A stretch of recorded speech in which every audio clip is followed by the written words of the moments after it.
This is Hunter Muse. And this is Chris Snipes, and you are listening to The Melt.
Anyone in their right mind would hear even one of Andrew Basiago's stories of things that he's experienced and think him delusional. That is, until you hear him recount his experiences and come to understand what a level-headed, matter-of-fact kind of guy that he is. He claims to have time traveled to the place where Abe Lincoln was about to give the Gettysburg Address. He claims to have met George Washington, to have teleported to Mars with a younger Barack Obama, and to have traveled 6 different times to Ford's Theater the night of Lincoln's assassination. I know, but just listen to the guy. He comes off to me as very credible, and I'm the kind of person who believes that this reality is far more strange than we can even begin to comprehend, so I'm on board. But just hear him out for yourself. As he is legally blind, we conversed over the phone, and he just began talking right out of the gate, so I give the floor to Andrew. What I'm reminded of now, in July of 2024, is what the late Art Bell called the quickening. Kind of a spiritual awakening going on among some Americans, and some seem to become more inured or ignorant of reality. That I don't have any predictions that I would make based on my experiences in either Project Pegasus or Project Mars, but there does seem to be that pattern going on. So that's what I would observe. Yeah, I think, and more, it could be the sign of the times too, and the kind of the context that this election is occurring in. There just seems to be a more seemingly blurry line between fantasy and reality. Exactly. Yeah, people are very distrustful of what they receive over the media, especially now that AI is so prevalent, and it's so easy to make someone say something that they didn't say or look like they said something that they didn't say. It's hard to know what is true and what isn't. Right, and I think we've got voice cloning, we've got sophisticated manipulation of photographs, but I never had the opportunity when I was running in 2016 to clean up utter garbage that had nothing to do with me. A Twitter account. I never found the ability to shut it down. So if anybody saw my Twitter account, that's a Twitter account that somebody else started using my name to create a false impression of me. Jeez. So it's like valorous accurately by some faction that's doing it in a very sophisticated way to tear down the whole country. I don't know if it's foreign intelligence. I don't know if it's people devoted to certain demonic practices. But I almost left the 2016 campaign because there was so much garbage about me that I had nothing to do with. I was only on Facebook, and I was only responsible for several groups that I founded, like Project Pegasus, Project Mars. It's all this kind of stuff that was supposedly from me added by somebody, and I couldn't even find a way to get rid of it. And that's an aspect of the internet that we have to correct. We have to make all of the digital platforms responsive to claims of defamation and copyright infringement Exactly. and garbage that's published about people, that they're going to have the ability and the authority to get removed because it's just nonsense that was nothing to do with them. So that's where I think we're at. Because as I see an analogy between views of the vaccine, the clot shot, if you will, between those who believed it was some miracle and those who knew it was simply a gene editing experiment where they CRISPRed in glycoprotein 120, and that Mhm. with a retrovirus, you cannot even vaccinate. Mhm. That was known by what Gallo had said back in the mid 80s. The AIDS. It was repeated regarding SARS. For example, I was with Kaiser Permanente in 2020 when 3 Kaiser physicians called me on the same day, which happened to be the day that both China and Japan banned the vaccine to go on the Pfizer vaccine. Now, there was a sort of an awake and aware community that knew the vax was not a vaccine Mhm. and that you can't vaccinate against a retro anyway, and a group of people who believed that the vaccines were the greatest thing spread. And I think the same thing has sort of happened in the polarization between support for either Trump or Harris. Hmm. And I don't know if this is actually being managed how in terms of different content or different reality being fed to people. I think running for president in 2016 was that was going on throughout the internet. I couldn't even take down stuff that had been put down that was manufactured to make it look like I was interested in this or that. And I wasn't even on that platform. I've never had a Twitter account, for example. Crazy. It's somebody trying to show that I was obsessed with brunettes. Other people are trying to show that I was obsessed with sixth grade girls. Jeez I'm not. Louise.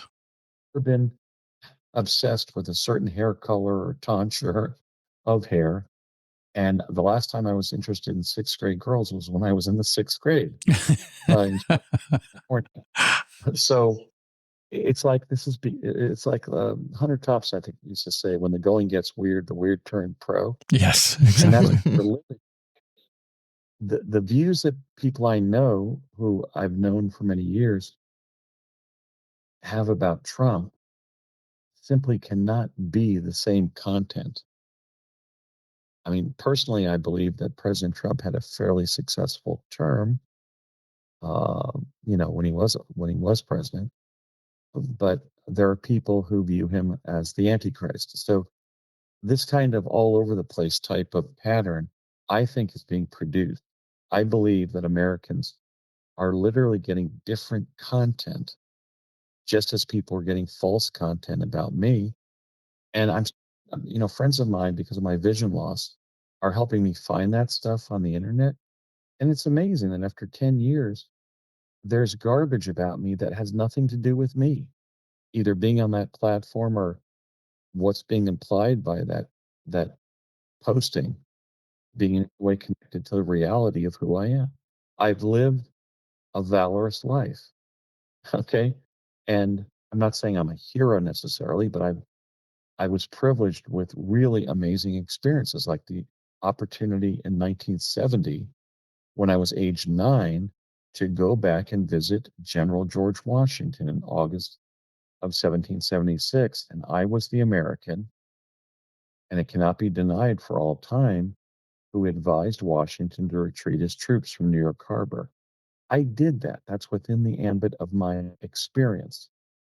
I was not responsible for fomenting that opportunity, but I did do that. I was the thousandth man who ended up getting that call to do that. What, Rudyard Kipling's thousandth man. And um, that's reality. And we're not even getting to the threshold of such incredible experiences because the internet is being used to defame people in a sophisticated way so that there's a completely false picture created of them. Obviously, I oppose that. I opposed that when I ran in my 100 proposals. I called for sort of an internet court that would clean up the internet, but it has to happen because I see polarization not just about different Americans' position on things, but their understanding of reality. That has to change. We can't be two nations, Yeah. one believing the truth and one believing absolute garbage, because somehow they're being fed absolute garbage and caused to believe it. And I didn't run in 2020 or 2024, but I even for the most part stopped talking about politics because of that propensity of some people to get it completely wrong.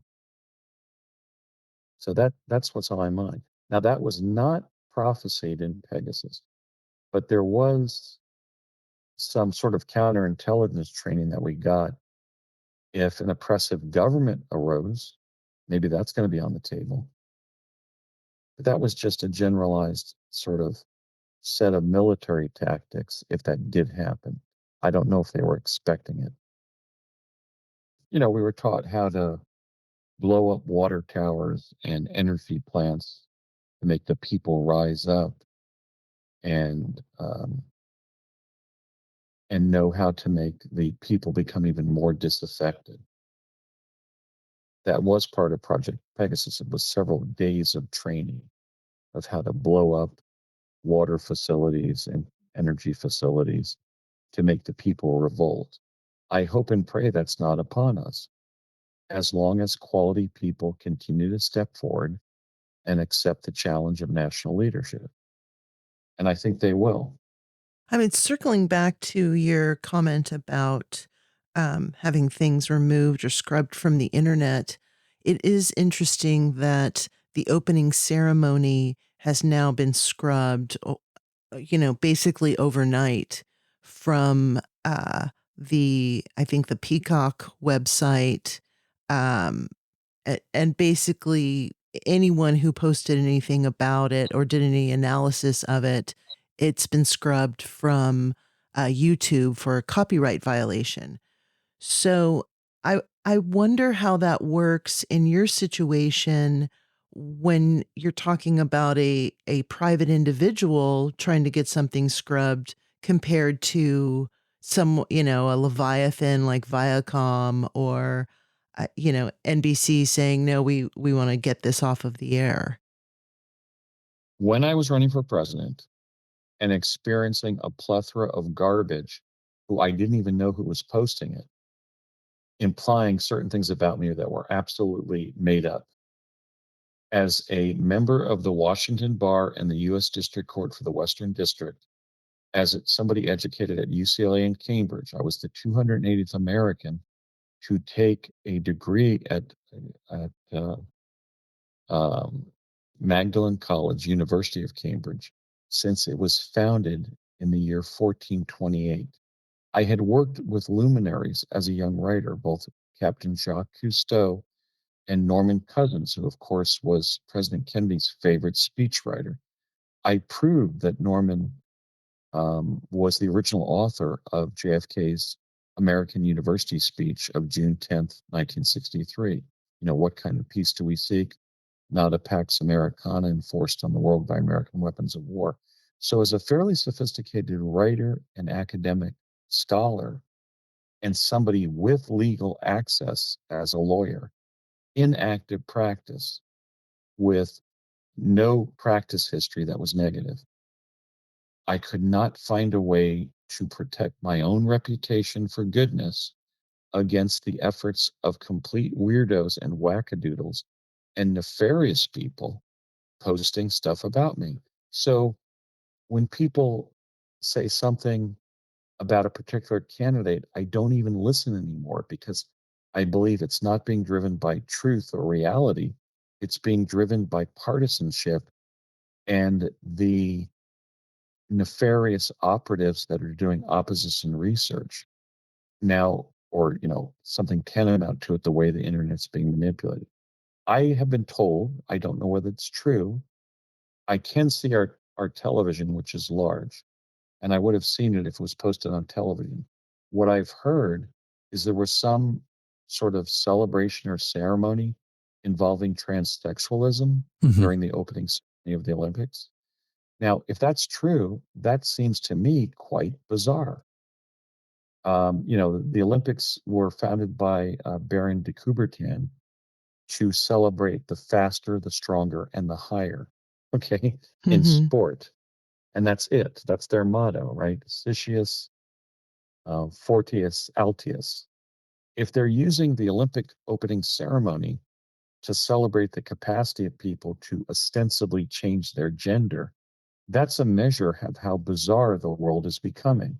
Oh, yeah. I think that needs to be examined. Is that in fact something that you believe or you've been convinced did happen? It did, and the I think I don't know if it was the opening shot of the opening ceremony, um, but somewhere in the opening ceremony, I haven't seen the thing in its entirety. There is a reenactment of the Last Supper that is replete with men in drag, and I believe some transgender folks as well, and children sitting at, like, a mock table. Um, and the lighting was very interesting because there's three sequences of lighting, and there's six lights in each of those sequences of lights above the table where uh, all being they're all sat. So yes, I mean it's Well, a very strange. Uh, a lot of people are saying it's a blasphemous thumbing your nose at Christianity, an attack on Christianity, and if the same thing was done with an effigy of Mohammed, or somehow celebrating um, Islam, that there would be riots in the streets and basically Paris would be burning right now. Again. right. Now, um, do you sense that this could be an organized effort by Satanists, as it were, to literally do that, to defame Christ and Christians? And also, I'd like to ask, does it seem possible that President Trump knows that that's going on, but he's not really taking it on directly because he knows he will be discredited as a conspiracist? I Because think that's what he, I think going on. There uh, seems to be occasional statements by Trump that he knows certain individuals are literally in the grips of sort of a satanic oligarchy. But then he'll do something like he did last night where he said, I'm not a Christian, which was kind of surprising in light of his statement of faith. He had sort of a personal metanoia after he was shot. And I thought, I wonder if this will foment a spiritual awakening. Well, it's Um, interesting you say that, Andrew, because that clip has been played over and over repeatedly, and there is a camp of people that say that he is saying, "I am a Christian." So I don't know that he's clarified that. From what I know of him, he's Jewish. Uh, so I'm not sure. Again, I think that there's a lot of we are now in the wild west of artificial intelligence. So it's entirely possible that anyone's speech can be uh, completely altered. So it's possible that he did say, "I am a Christian," and it's been altered to make it sound like he said, or somehow distorted to make it sound like he's saying, "I'm not a Christian." that seems consistent with his recent statement. I don't remember what exactly it was. I think it was at the RNC when he was discussing being shot. Mhm. He talked going to Billy Graham revivals with his father. Mhm. That's he seemed to be suggesting he was not just a Christian, but an evangelical Christian. And then a couple of days later, he seemed to be saying, "I'm not a Christian." But I think that may literally be an object lesson in this pattern of media manipulation using AI and voice cloning and the things that have Totally. long been discussed. Because I was convinced he was not just a Christian, but a believer and an evangelical Christian at that. And he was introduced to the work of, or the ministry of Billy Graham. He put his son Franklin on the last day of the RNC, and also he apparently had some connection to Norman Vincent Peale, Mhm. and kind of celebrated the fact that his father would take him to Billy Graham, um, you know, ministerial appearances in New York. So I do think his what he said was manipulated. Absolutely, and I we are in an era of chaos right now, and I think that within the next 3 months until the election and then the subsequent 3 months after the election, we are going to continue to be in this utter chaos, and there will be so much manipulation of audio and video that, people I think some people will go mad because they can't handle not having some objective truth that they can hang on to. So I think this is part of the experiment of what's happening, that this situation with Biden, um, getting out of the election via a tweet and then his not on official letterhead and issues with the signature and then the AI generated message that he left Kamala Harris. Allegedly he's calling in, and it's been put into a system to analyze it, and it's 98% artificial intelligence.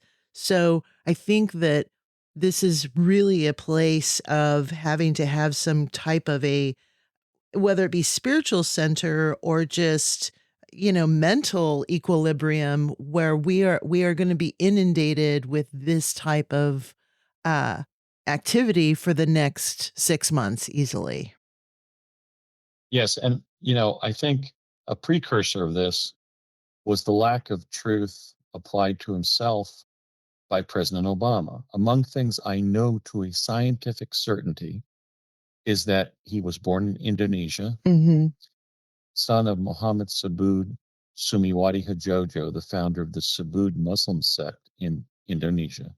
And his real name is Barry Sotoro. I know that to a scientific certainty because I roomed with him in 1980 when we were training to go to Mars. Mhm. We all called him Barry. That was 1980. I once went in our dorm room at College of the Siskiyous in Weed, California, and he was in a red and white mufti, and it was 4 o'clock, and he was praying to Mecca. And I said, "Oh, Barry, I didn't know you were the Muslim faith." And he said to me, to my face, within several feet, he said, "I'm a member of Subud. It's kind of a Muslim splinter group. It was founded by my birth father, Muhammad Subud Sumiwati Hajojo." And then in summer of 1983, I ran into Obama in Los Angeles, and he was calling himself Barack Hussein Obama. And when I questioned the pattern of African American students of my generation to get vaunted African names, he said, "No, man, that is my name. My father was Barack Obama Sr., and I'm Barack Obama Jr." When in fact, the Barack Obama that Malcolm X lauded in his speeches would then have been his grandfather. So he would have been Barack Obama III. I then found the record of the name that he used to change his name in Skookumchuck, British Columbia. I'm trying to think of what it was. It was Barack, uh, Barack Hussein Ubaid or something like that. And then he became, Barack Obama with that. So I had a past with this guy in terms of knowing who he was. So, what was the superficial way that those who were making a responsible constitutional challenge to Obama's lack of American, natural born citizen status? They were cavalierly called the birthers. Well, I'm not a birther. I didn't oppose any black person running for president. I thought Andrew Young would have made an excellent president. I even wrote Obama at one point and said, among the 2,000 young people that I met in college, I would put you among the top 5 in terms of that I would trust with the presidency. So I was not a foe of Obama, but I knew, as somebody sworn to uphold the US Constitution, that he was not a natural born citizen. But those who supported him were cavalierly calling those who are making that point birthers. So that whole pattern of superficial cavalier naming, that has to end. It's not worthy of a free people and of an intelligent people and a generous people. We're simply referring to things with like these cavalier terms that are supposed to mean something else. I don't, I was never a birther. All those of us who had gone to Mars with Obama, what we decided to do was, if we didn't tell the truth that he was one of our fellow astronauts who was using the aeronautical repositioning chamber at in El Segundo, California at 999 North Sepulveda, and the one in New York City, immediately west of the George Washington Bridge, the CIA building there, west of the George Washington Bridge. We would make um, our revelations of our experiences, and then they would be challenged because we were suppressing President Obama's involvement.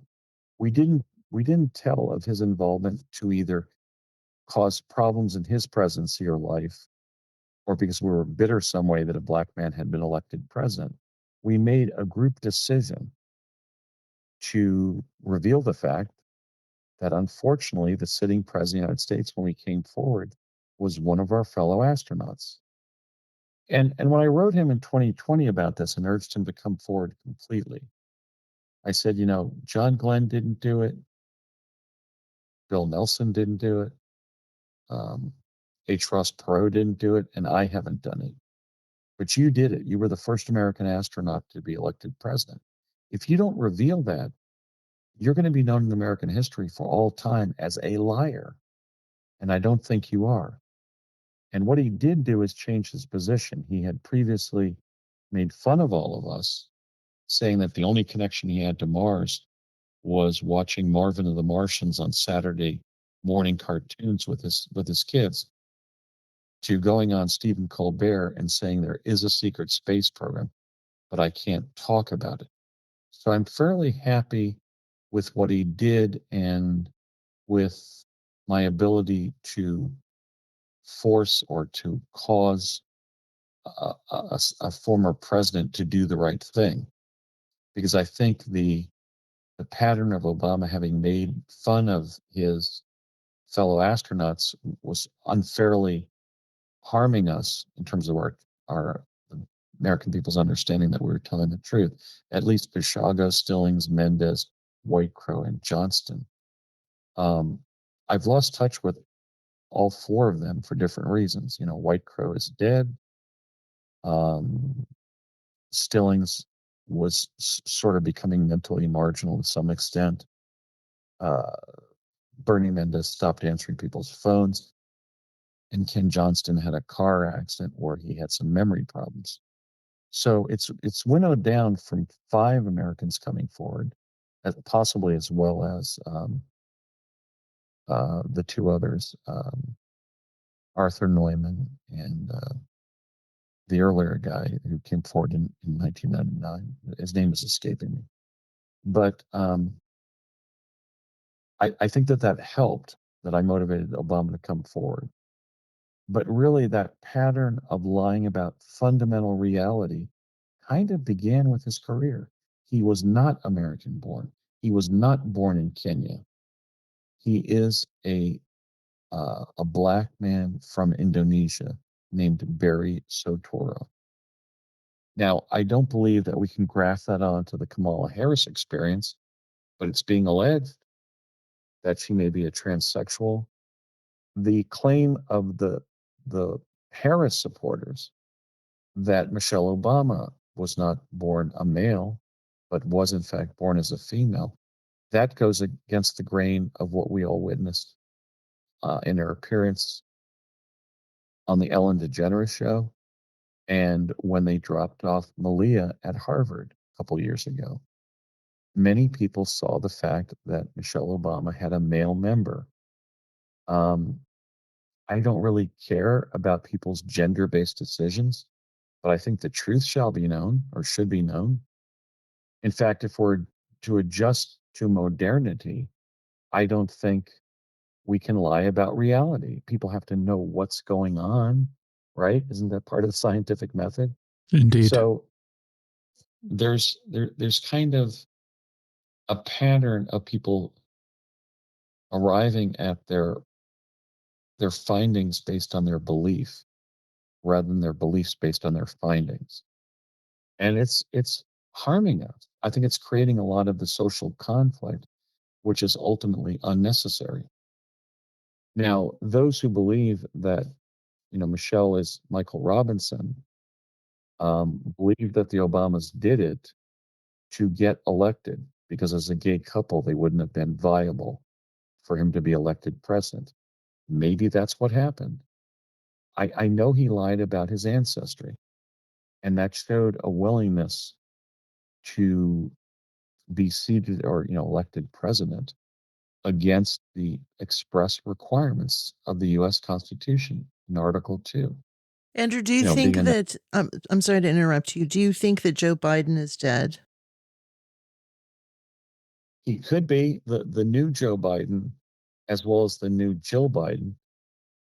He got taller and she got shorter. I've Hmm. heard. I've seen it.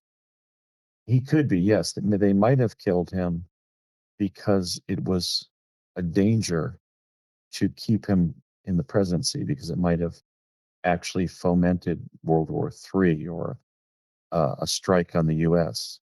because of his dementia and his inability to lead the country in such a grievous attack. 9/11 times 20, whatever they were planning. I don't know. I haven't seen those pictures. I don't think he was really wanting to leave the presidency. He had received 14 million votes. He clearly was demented, and I felt that was tragic. I felt it was elder abuse to not invoke the 25th Amendment.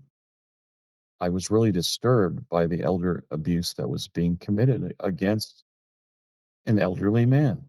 Did you see this or hear about this clip where he's at some event and he starts to kiss some woman and Jill has to run up and intervene and stop him? No, that's new This information. is I this did very recent. This is within the past month that happened. But and I also at this last event where he allegedly gave a speech, he had a bruise on his chin where it looked like he'd been beaten or punched in the face. yeah, Ella George W. I heard that. I didn't see it. Mm. So that's I think the problem in this internet linked world is partial proof through no fault of anybody. It's those who are maybe doing deep dives on the internet who are more aware of what's been happening. I clearly felt that he should be removed under the 25th Amendment, and I blame the Biden family and those around him, including his vice president, for committing elder abuse by retaining him in as president. He was not capable of doing so, and because of dementia and the constant repetition of the problem that it was age, I was really offended by because, for example, I just did the show The Unexplained with William Shatner when I was 62 and he was 92, and he was completely cognizant. So it was never a problem with age with Biden. It was dementia. Mhm. And this is a man who had a serious operation for on his brain for an aneurysm. I think it was when he ran in 88. Mhm. So he's had a brain, uh, you know, problem. He's had a medical issue involving his brain. I don't think anybody should be scapegoated or blamed for having dementia. I witnessed it among two father-in-laws of relatives of mine who were like uncles to me. It's a very tragic situation. One was an Italian American band director. One was a Jewish psychiatrist from San Diego. They were very fond relatives of mine. They were, like uncles, and it was very difficult to watch them suffer dementia in their latter years. And it bothers me that the elder abuse embodied in the treatment of President Biden was by those who wanted to keep him on and sort of exploit him, and not examine the fact that it was elder abuse. Andy, do you still foresee yourself playing any sort of role in any election between now and I believe you said 2028 at one time? All I know is what I was told in 1980. I spent most of the years between then and now, what's that, 44 years, not even thinking about the presidency. Um, I was told categorically by my father, as somebody who had spoken to CIA people connected to the Mars program, that both Barry, in fact, changed his name to Barack Obama, and I were future presidents. Barry in his late 40s, I in my late 60s. The year that would happen was not expressly stated. All I have is that data point. I have never insisted in any way that I have to become president or it was predicted. When Edward Weber says I was pre identified, well, there was some leak of information from CIA to my dad, but my dad wasn't even CIA, nor was I. He was Army, I was Navy, under assumed names. Um, he was under Henry Anthony Petrovsky, and I was under Michael Mintier of the Navy. So we were shadow listed and had false identities where we were not using our birth names. I was listed at the Naval Investigative Service in Upland, California, however, on Foothill Boulevard. I don't know if it's still there, as myself, as my under my birth name. I checked that by going over there and talking to the base commander there in the year 2000. And he sent me home and he said, call me at 3 o'clock when you get home. And I did. And he said, yeah, you're in our records. And I said, as what? Under my assumed name for the Navy or under my birth name? No, under your birth name, Andrew Basiago. And I said, well, that's interesting because that'll prove that I did the things that I did. But I haven't even gotten the Navy to send me my DD 214. I had 4 years of listed service. Same thing happened to William Whitecrow. Anything that he did for the Army that touched upon ghosted subjects, he could not get access to. So this is a major problem that the next president has to confront. I believe the only basis for ghosting should be on paranormal caught on camera, not in the lives of people who have served the country. I was told by Courtney M. Hunt of the CIA, but when he could still communicate, he ultimately lost his ability to speak clearly, probably in around 2005, that there were 50 to 100,000 people in my generation who had been ghosted. So, do I know I'm going to be president? Nope, I never have. Could I be a good president? Yes. Do I have ideas to help the American people and the American nation and the people of the world? Yes. Some were embodied in my 100 proposals. Some are embodied in uh, a notepad that I'm working up. Things that I'm writing down. But there are complications. I've lost a lot of vision. Mm-hmm. I kidney failure. So maybe it is not intended to happen. I don't know. We really only know what's going to happen when it happens. The other complication is, what if I was attacked when I ran in 2016 because I was talking about subjects that they still view as too difficult and too complicated to vet with the American people. I do think, just as a personal conviction, that no matter how many ostensibly brilliant people they put in the races, they're not going to be able to permanently deep six the issue of quantum access and the US presidency. Do you think that you I would? I'm sorry, go ahead. No, go ahead. I was just going to say, do you think even if you got to a position where you were a viable candidate for the presidency, do you think just merely on the things that you want to disclose and you think should be common knowledge, do you think that they would even let you over that threshold? I think anybody who tries that, including different statements Donald Trump made during his first term, is clearly going to be in opposition to the deep state.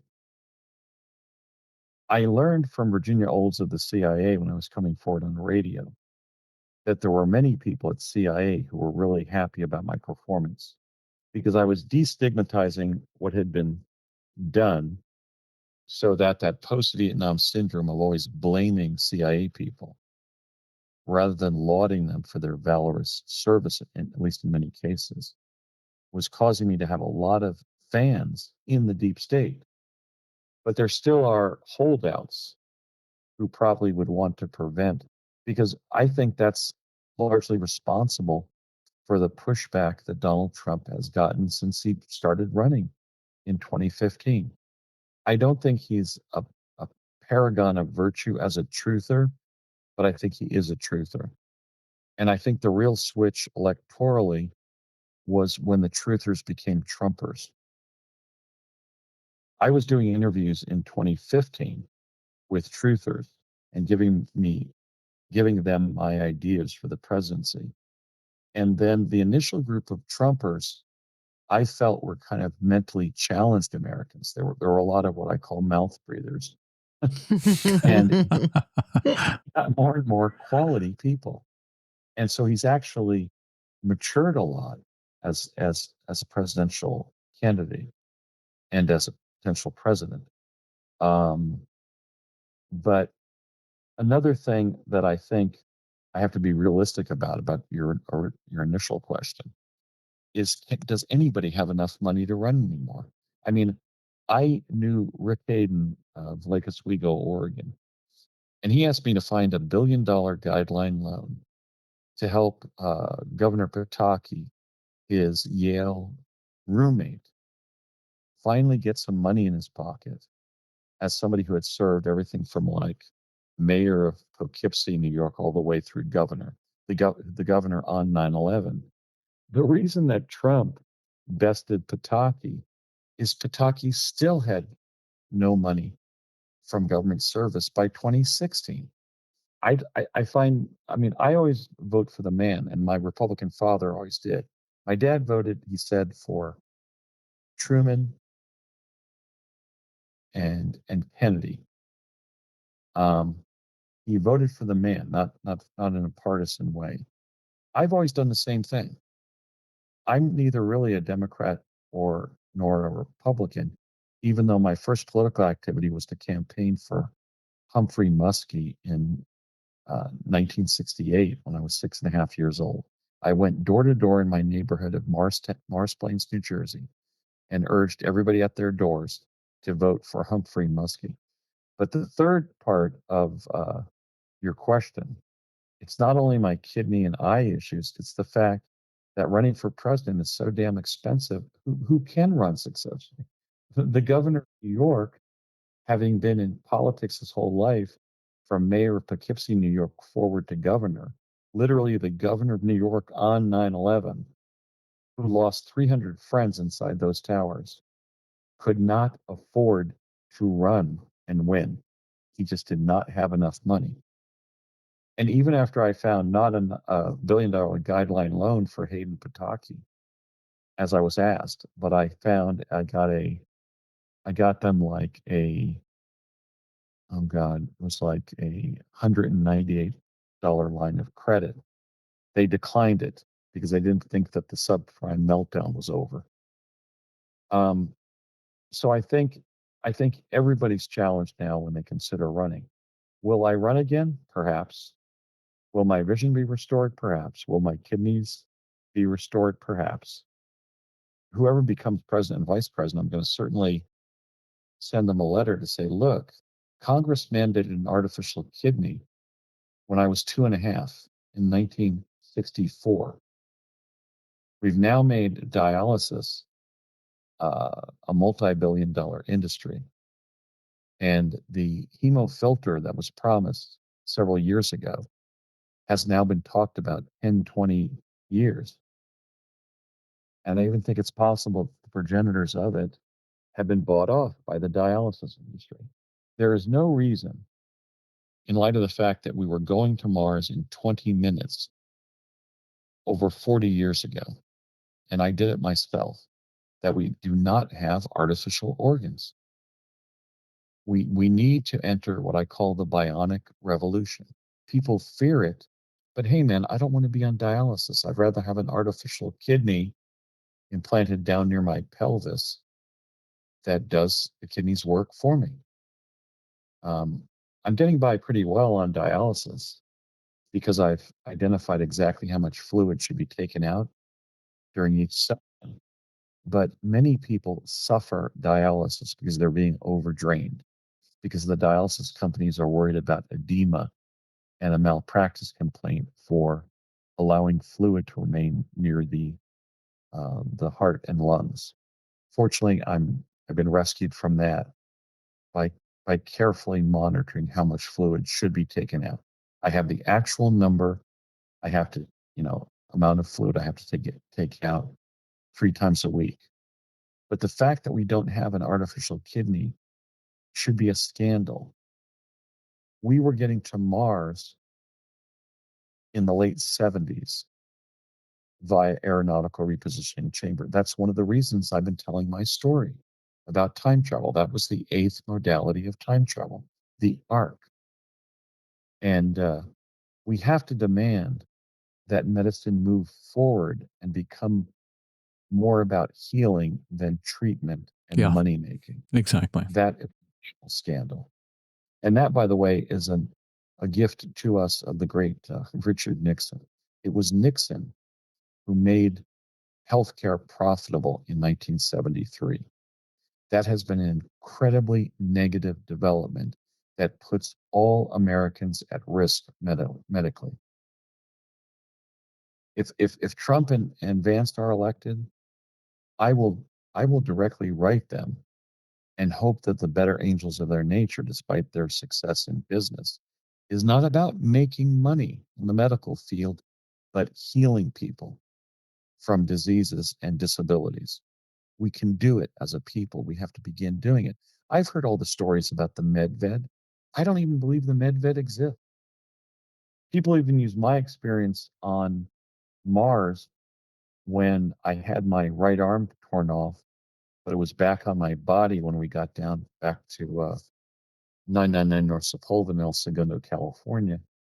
And I've stated that could have happened because of the way we were getting to Mars and coming home, that it was some form of exoplanetary chronovision, as it were.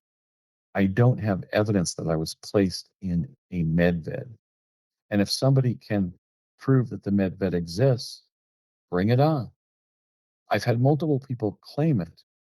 And then I guess the answer is that it's been suppressed because it would sort of end the allopathic medical industry in this country. Maybe that's what's going on. Let's have a congressional inquiry whether the medved exists. I'd like to see that right now. But I've heard a lot of stories. But the bottom line is, in light of our technical accomplishments, we're clearly not moving ahead medically in ways that would undermine the profitability of the modern HMO and hospital regime. And I think even the use of the clot shots, this gene editing experiment where they were insisting it was a vaccine, that was part of the same pattern.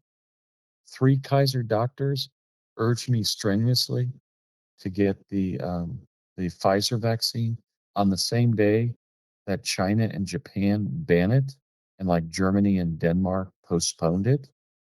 I mean, I don't think the Chinese and the Japanese are stupid people. I've known many, and I'm just amazed that we've fallen so much behind common sense. I I may run, and that may mean that what my dad told me in 1980 was true, but I just have not had enough information. Well, going back to when you were talking about Biden and how the fact that he might be dead and there might be a clone in his place, I earlier this year the subject got brought up on a few episodes of The Melt, talking about Donald Marshall and cloning centers and the purposes of clones. And I was just wondering if you yourself had any personal experience with either clones or cloning centers or what you've heard about these things. I'm familiar with Donald Marshall's work. Mhm. Uh, when he claimed, I must say though, that when he claimed that Bernie Mendez and I rescued him on Earth, I wrote back to him and I said, Donald, Bernie and I only had contact going to Mars and then being there. One time or a couple times he picked me up at the UCLA dorms and drove me over to 999 North Sepulveda. But Bernie and I have not been intelligence operatives working on Earth, rescuing people from certain difficult situations. People have done that, but we didn't. And Marshall's response was to cuss me out, like, stop harassing me. You have no right to say this or whatever. I wrote back, Donald, you're talking about my career, and I did nothing on Earth unconnected to Mars with Bernard Mendez. And I don't even know that I believe Bernie's claims about being in Project Pegasus because I had no contact with him in Project Pegasus. I believe most of his additional elaboration of Pegasus were riffs of my true account of my experiences. But I said I had a lot of contact with Bernie going to Mars, being in the same jump room, and being on the surface. In fact, I was always paired with Bernie and Barry Soetoro, later used the name Barack Hussein Obama, and then it was Courtney M. Hunt of the CIA with William Brett Stillings. So I just made it clear to Marshall that his statement that Bernard Mendez and I had rescued him from some tight spot could not be true, and he didn't apologize for making something up or remembering incorrectly. Maybe it was somebody else or whatever. He kind of cussed me out, and on that basis, even though I was interested in his cloning claims, um, it's hard to get that get that right, but the cloning claims, uh, I lost faith in his truth value. So I don't. But have I had contact with clones? Not that I know of.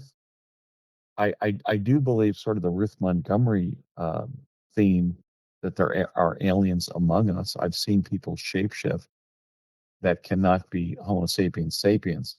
What they are, I don't know. So that's kind of where I'm at with that. No, but there was no cloning uh, uh, part of either Project Pegasus or Project Mars that I was involved in. Saw maybe it was going on, but one of the things they do in these programs, these special access programs, if you will, which is a good term, is they don't let you get into everything. They only give you a piece of the pie, a piece of the action, a partial understanding of what's going on. I once said to Courtney M. Hunt, who was in Project Pegasus and was my second Mars training officer. For example, Courtney took me down from my hometown of Chatsworth, California, to El Segundo to go to Mars the first time. I later said to him in the program, I said, Courtney, do you know how you're like an alien? And he said, no, Andy, why do you even say that? And I said, because you only give answers to desired questions. I mean, you're asking me to the red planet, and when I ask you a direct question that implicates my survival and the survival of my colleagues on the surface, you just look at me. Are you saying that telling us the truth about the fact that astronauts are being killed there, which by the way, I saw two people being killed on the surface. Do you think that's acceptable? So that's the nature of these special access programs. They don't so much lie to the participants, but they withhold information so that nobody gets the whole story. Yeah, that makes sense. It's interesting because Annie Jacobson talks about that in, I want to say it was in Area 51, or it could have been in Phenomena.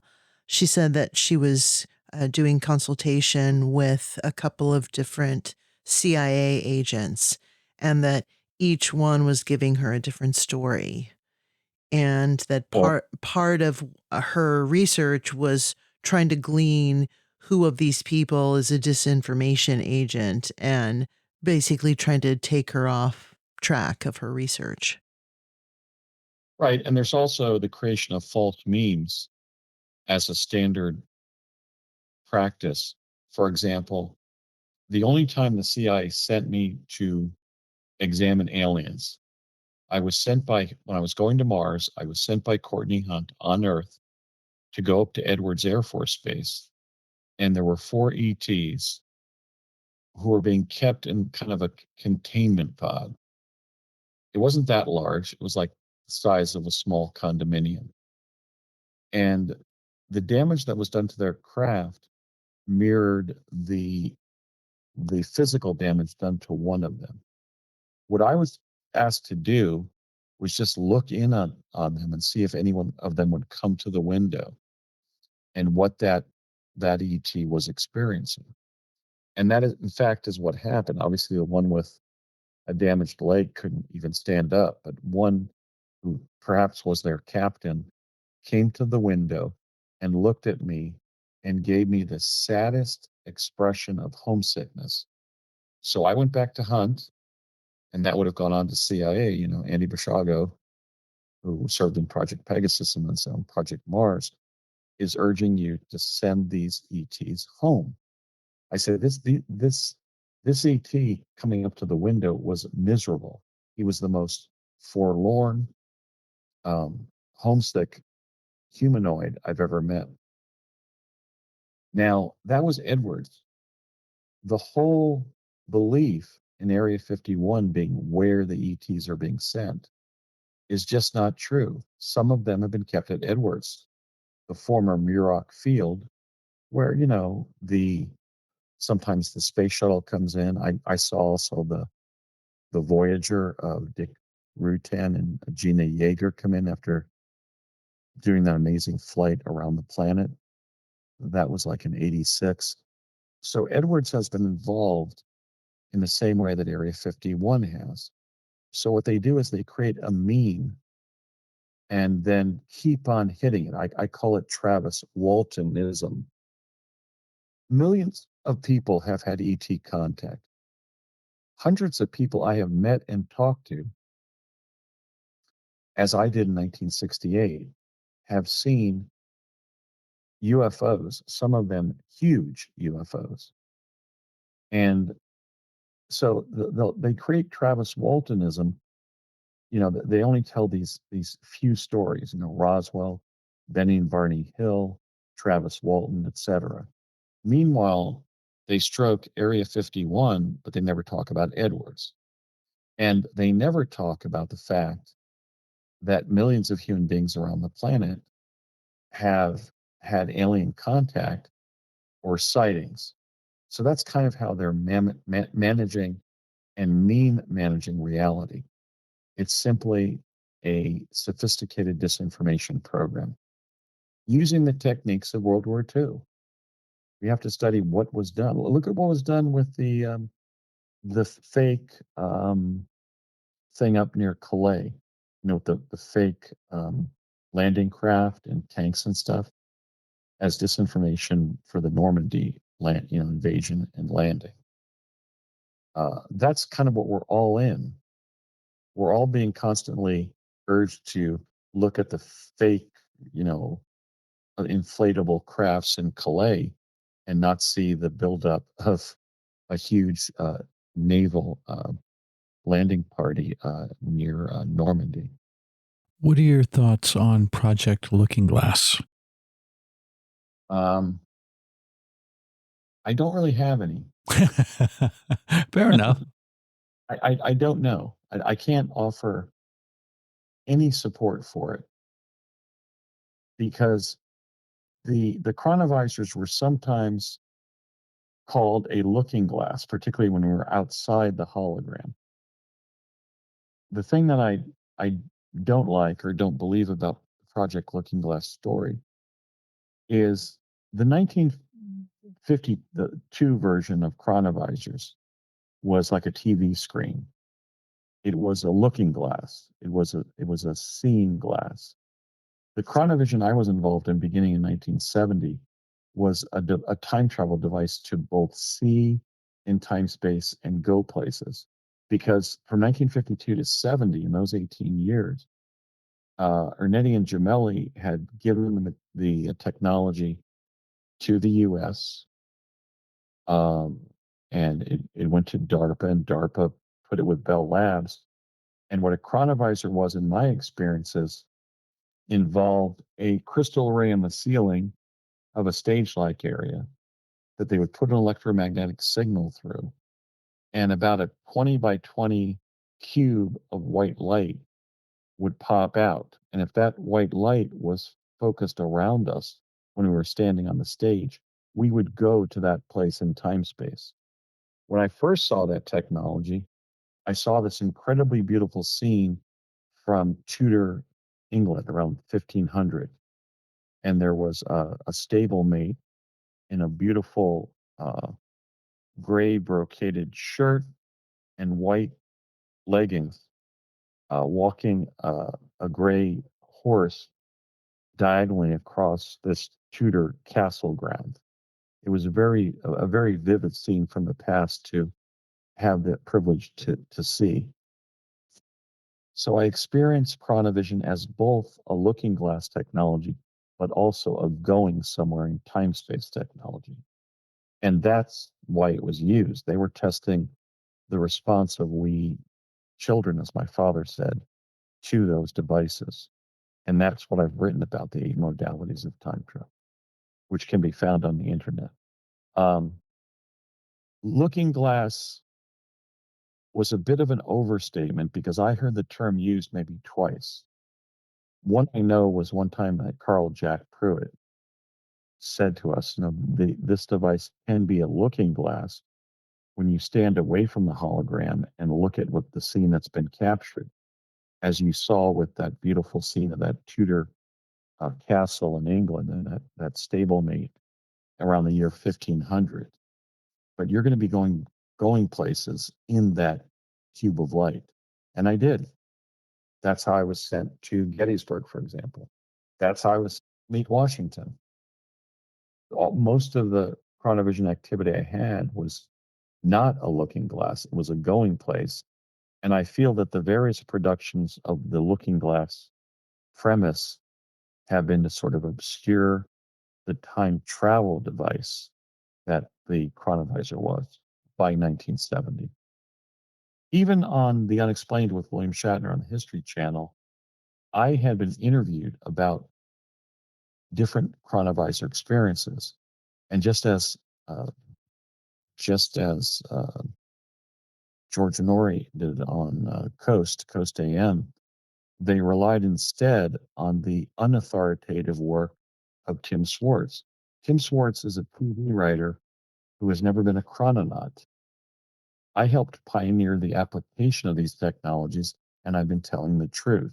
And I had been interviewed by The Unexplained back in June of last year. And yet they cut all that, and they even gave the 1952 version of Chronovision rather than the 1970 version that I was involved with. So we're still being lied about. In the same way, we're still being lied about the Philadelphia experiment. They're still telling the Philadelphia experiment cover story involving the Eldridge and not the true or real Philadelphia experiment involving the Martha's Vineyard that Dr. Robert W. Beckwith would always talk about when I would meet him on the project, when I would have breakfast, lunch, or dinner with him, for example, or I'd run into him at the Los Alamos National Labs. Now, look at how long ago the Philadelphia experiment was. 1943? Mhm. So it's 81 years. That would be like being lied about something about that happened at the end of the Civil War by the time World War II ended, 81 years or thereabouts. So that's the degree of the time travel cover up. It's now persisted for 8/10 of 100 years. They're still telling the naval cover story about the Philadelphia experiment. What are the differences between those two narratives? The Martha's Vineyard version and the one that we all know. The true thing that Dr. Beckwith would tell, if that is in fact authoritative, and I write about this at projectpegasus.info, the real Philadelphia experiment or the Philadelphia experiment cover story versus the real Philadelphia experiment. It did not involve the Eldridge, it involved the Martha's Vineyard. Einstein, von Neumann, and others were not at the helm of the ship. It was J. Robert Oppenheimer and Edward Teller, who I met several times in Project Pegasus.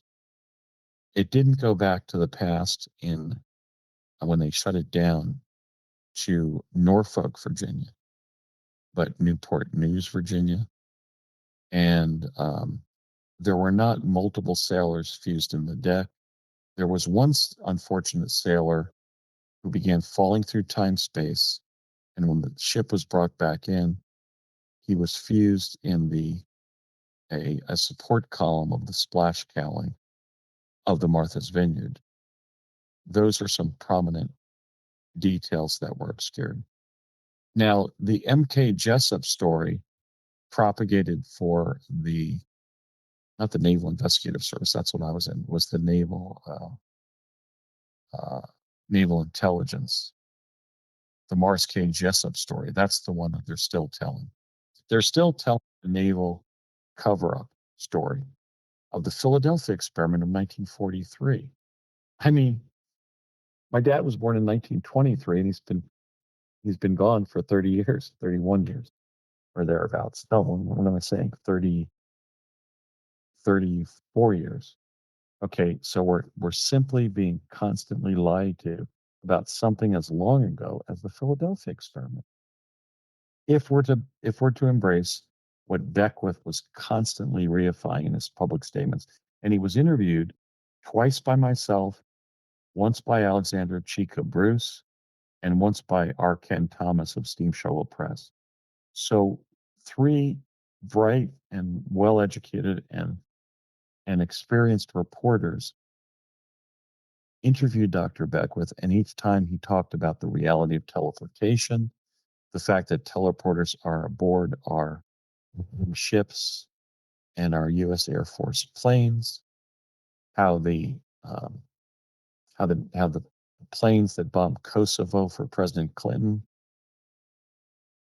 got off at Edwards, turned on their teleporters, and zoomed to Kosovo, dropped their bombs, and then zoomed back to Edwards, and the pilots ate lunch back at their houses near Edwards.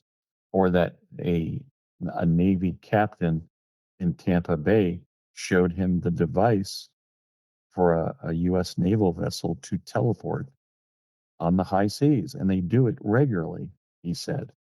So Robert Beckwith, I was able to confirm to Chica Bruce and Ken Thomas, was somebody that was not only on Pegasus, but my dad and I had contact with Dr. Beckwith regularly. And he was a very kind and soft-spoken and gentle man, kind of like, I don't know, Professor Tribe at the Harvard Law School. And because of the World War II background of most of the people on Pegasus, when my dad talked about Bob Beckwith, he spoke of him sort of as that Mr. Peepers guy. He thought that Beckwith was kind of effeminate. But Bob Beckwith is a truth hero because of the interviews that he's done with the three of us, those four interviews. And I was able to confirm, like I said, to Alexander Bruce and R. Ken Thomas, that I knew the guy, that my dad and I knew the guy. And he was telling the truth. He's probably the best uh, informant from the program. I did get a lot from my dad, from Courtney Hunt, from Sterling Colgate, from from the guy who was the director of the program. What was his name? Agnew, Dr. Harold M. Agnew. But Bob Beckwith was off the charts in terms of revealing. And he was going back and forth saying, look, if you want classified information from me, I'm not going to talk about this stuff on the phone. But he told the three of us a lot. And my two interviews with him are recapitulated in my book. But I want to deal with next, whether I'm ever elected president or not, there's injustices that I have to communicate with the next president and vice president about. Because one of the fixes that I'm in as a result of my medical issues is my right to exercise my First Amendment rights is cattywampus with my medical benefits. I have written 8 books that I presently cannot publish and at least make any profit from and still get my dialysis. That is wrong. That is un American. We have counterposed medical benefits with the exercise of the First Amendment freedom of speech, the press, and assembly, and that's wrong. We have to correct that because it's a constitutional injustice. I totally agree. And yeah, Yeah. Continue. We're going to say or something. Social Security, social insecurity. And whoever becomes president and vice president has to attack that. We are counterposing medical benefits and the exercise of the First Amendment. Certainly, if I become president and that hasn't been done yet, it's a major cause that I will embrace. Well, something that a little bit change of subject here that I've heard you discuss in other conversations, going back to the chronovisor and how they work and who has them. I've heard you mention that the Vatican has one. Do I have that correct? Yeah, it originated in the work of Pellegrino Ornetti and Agostino Gemelli. Mm-hmm. They were Vatican priests um, and musicologists at the Catholic University of Milan. Gemelli was, in fact, the prelate that the first or second largest hospital, Vatican Hospital in Rome, was named for, that Pope John Paul II spent his last health battle in and passed away. Um, Pellegrino Ornetti was also an equally respected prelate. They mastered chronovision when they were studying Gregorian chants to study the harmonic principles of Gregorian chants, and something that Gemelli's father had said to him in childhood, where his nickname for his young son, Augustino Gemelli, was uh, my little zucchini.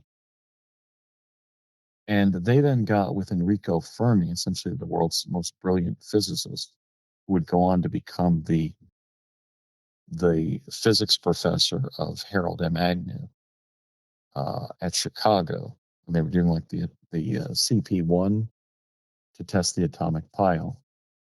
And so there was a link between Ornetti and Gemelli, Enrico Fermi, and then the Vatican's decision to give the chronovisor technology to the U.S. government.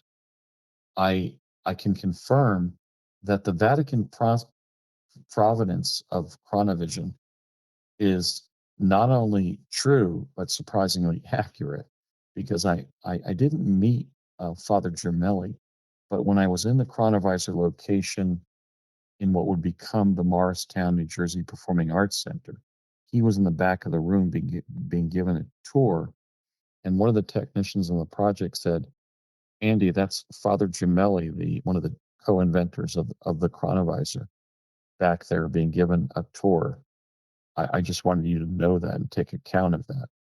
So I didn't meet Gemelli, but I can confirm that he was being given a tour of the facility where one of the chronovisor arrays was located by DARPA. And I was on the stage waiting to be chronovised. So that account is true. But see, the difference though is Ernetti and Gemelli had developed chronovision as like a TV to see the past. But in the 20 years since I got into the device, they were putting an electromagnetic signal through 8-sided bismuth crystals, as the British researcher Wynne Keach found the connection to my dad and the famous Japanese-American physicist Leo Asaki. And that was a major proof of Project Pegasus. So the way we can view chronovision is originating in the original research in the early 50s of Ernetti and Gemelli, and then being given by the Vatican to the US government. It was sent to Bell Labs. The Army presence at Bell Labs was embodying people like Dr. William Shockley. Shockley was the only individual who thanked us for being involved in a dangerous project, which proved that time travel was possible. But I did see Gemelli in Morristown at the chronovisor array, and it was him. It was the same guy I saw in pictures of Gemelli, Pellegrino, Ernetti rather, when I still had quality vision to be able to recognize people. So the Ernetti Gemelli origin initially of chronovision, essentially by accident, they were making an incremental change on like a microphone when something from the past came through. Wow. So chrono was an accidental discovery. Like, what do you know in what form that came through? Was it just an audio or visual or? Yeah, thing that Gemelli's father had said to him in childhood, and Oh, they were wow. astonished. Yeah, That's amazing. yeah. So unlike most of Tesla's inventions, it was an accidental discovery by some musicologist just playing around with a microphone to split the signals in Gregorian chants, try to find out why, for example, they had healing qualities. I mean, they were not just musicologists and scientists. First and foremost, they were Vatican prelates working at the Catholic University of Milan. But they had enough standing to then approach essentially the world's leading physicist, Enrico Fermi, a fellow Italian. People think I'm Italian because I'm involved in the rollout of all this time travel stuff. But I had my genes tested, and even though I always believed it, because my mother's mother and her mother were born in Italy, they say I have no Italian genes or even Southern European. I have 6% North African, which could be, for example, Corsican or something else farther south. I'm not, despite the fact I've had Italian friends and relatives my whole life, I am not Italian. So what do My you, last name was Polish. It's not, oh, really? it's always, it's mispronounced as Basiago, Hmm. like us cheese rather than Basiago. It's a Polish name. But I've Interesting. lived my life being believed to be Italian. And really, besides having Italian relatives and a maternal grandmother and great grandmother who were born in Italy, I'm not Italian. So there wasn't just an Italian project that led to time travel in America. In fact, there were a number of Poles. My dad, myself, the director of DARPA, Stephen J. Lukasik, and Edward, I think Edward Teller was Polish Jewish guy.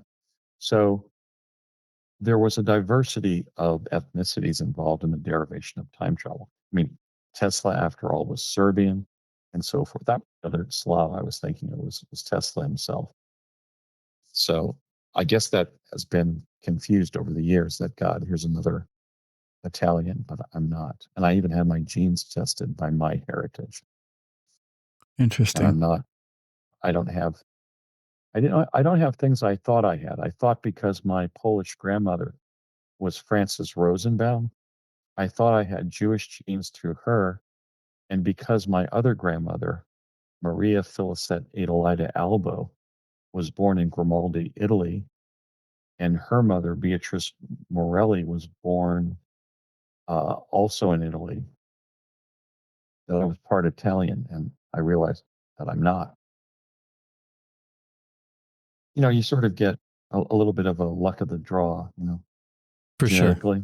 Absolutely. Yeah.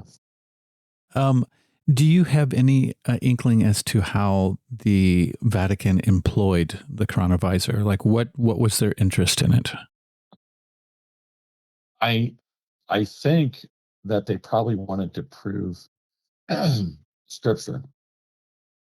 I don't believe that the Vatican would be so evil that it would try to create a viewing device that could cause people to be compromised. Mhm. I believe they would view that as unethical and also possibly a form of modern evil. That's my experience with the priesthood. I remind people that there may be evil priests, child molesters or whatever. That stuff has gone on. But a lot of priests are, living out the Beatitudes. They're visiting, trying to heal the sick, visit the imprisoned, and so forth. I don't believe the Vatican or the papacy would have said, okay, now that we have this technical remote viewing device, we should use it to spy on people.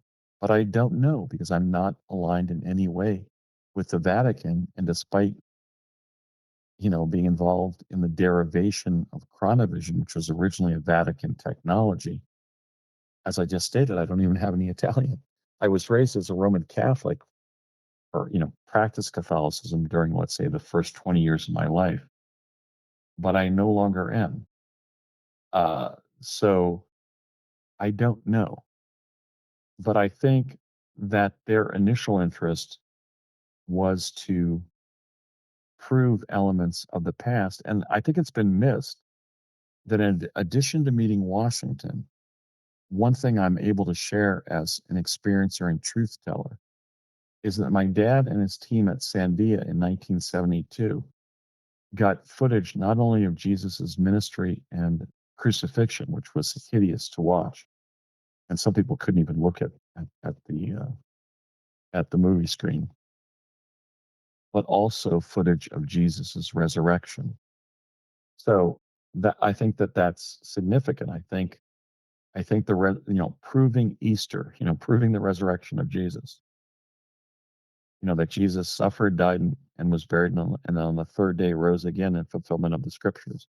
That is true. Now, why the US government chose not to share that, it was probably either the free exercise clause or the establishment clause.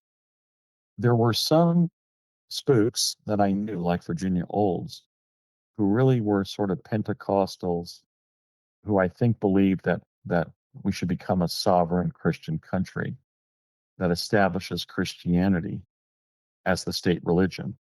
Perhaps that's what the critics of Trump think he's been portending.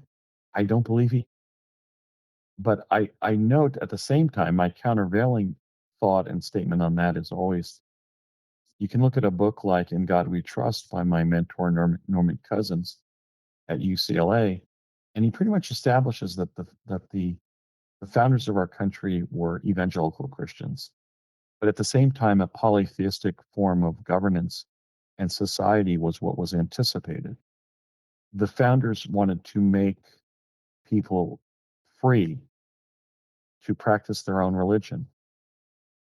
And that's how I see what they did. So I don't believe they wanted to establish a state religion. So I think it was probably the Establishment Clause that made them think, well, if we release this footage of Jesus resurrecting, we're going to be creating a state religion. So the Theodore Hesburghs and the Norman Cousins and the Norman Vincent Peales and everybody they were interviewing, who knows, the Eric Von Danikens, for all I know, probably were telling them, no, don't release the footage. And I'm a servant of truth, and I've been very upfront about what I would do as president. If I was elected president, however, I would release the footage of Jesus' resurrection, regardless of what the impact of doing so was socially or religiously. The reason I would do so is because my understanding of what happened to me in Pegasus and what my dad said to Connie Chavez and I about his team at Sandia getting footage of the resurrection in 1972 is simply the truth. And so the analogy I've used is, look, if we show footage of a grizzly bear eating a salmon in a river in Alaska, that's reality. So is the resurrection of Jesus Christ. They had footage of him resurrecting. That can allow all of us to know that the biblical statement, you shall know each other, the continuity of life, which is also consistent with the various deceased friends and relatives of myself that I have seen, is what awaits us. Personally, especially when I was going to Mars and I might die at 19, 20, 21, 22, I always had an issue with the idea that death meant obliteration. There must be other people who have had the same issue and still do. And for that reason, I think we should release the footage of the resurrection. I think in addition to choosing peace and choosing life, consistent with Deuteronomy 22, therefore choose life that you and your progeny shall live, we should also embrace the truth about our continuity as spirits. It's what I believe awaits us. And that's why I believe one of Jesus of Nazareth's major mission was to achieve. But I await the day when my late father is celebrated for achieving that, because it was an important scientific discovery.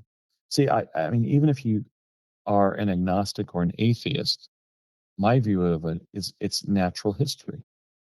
Just like a grizzly bear fishing for a salmon in some river in Alaska on some wildlife program, why not let it be seen?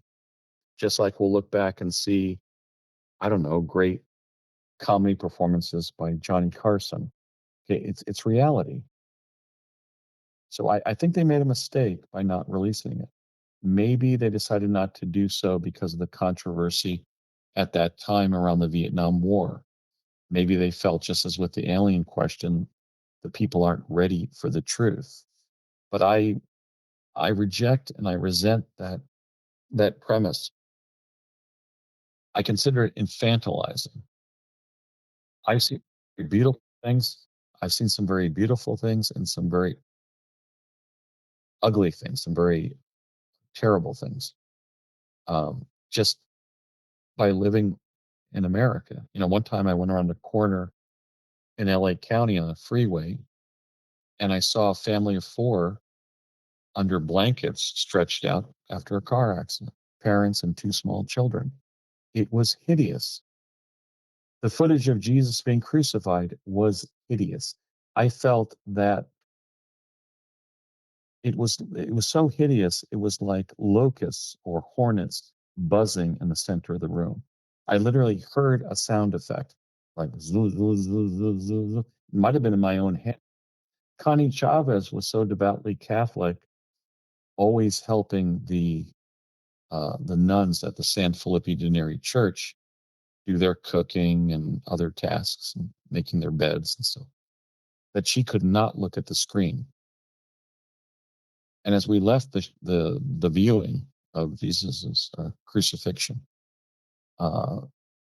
my dad said, I don't know why you're acting like that, Connie. And she said, how do you think I should be acting, Ray? They were crucifying my Lord. And he said, I know, I know they were. But you have to know, we also have footage that 3 days later, there's a flash of light in the crypt. Jesus stands up. He said, two angels appear, not one, and they help Jesus push the stone away, and he walks out of his crypt. Now that's what my father said, and he was a man of truth, and he was not a proselytizer, nor am I. He was uh, a Roman Catholic, really a Polish Catholic, and he knew what they were looking at. And it was not totally consistent with Scripture, like the number of angels involved. And my dad said there was such a immediate response by people present that even several of his colleagues who are non-believers were saying things like, you know, I forget exactly what he said, like, Christ is King, or, it's true, praise be to God. They were celebrating the fact that the crucifixion of Jesus had been reduced to a scientific discovery, not an article of faith. And even as somebody raised as a Roman Catholic, I never understood that. Why not be shown the evidence of what really happened rather than believe based on faith? That seems rather superstitious. I've never agreed with doctrinaire Christianity to that extent. And I'm sure that the papacy, the uh, the Ted Hesbergs of that generation might have made that mistake. No, don't show people scientific proof of Jesus resurrecting. Continue it as an article of faith. I mean, proof is obviously superior to belief, right? For sure. What, So that's my take on it. which is absolutely fascinating. What something that my mind that tries to rationally and reasonably figure out things, uh, one could say scientifically in a sense, wonders what is doing the recording. What point of view are we getting of these events? How is it being documented in a way that can be replayed? And it's not like there was a camera there. So is it? I'm just unclear on that technology. That part fascinates me. Project Pegasus proved that the time-space continuum exists. The past, present, and future exist. It's the orientation of the viewer. Mm-hmm. My own theory for what's actually going on is it's unproven. We don't have the resources or skill or knowledge to test it. But the term I've invented is I think that consciousness and personal experience is being telemediated to our minds from God or the universe. Um, that would explain what's going on. So, for example, when those watching that viewing saw scenes of Jesus's crucifixion, and Connie Chavez and I walked out of the room with my dad, and he confirmed the resurrection.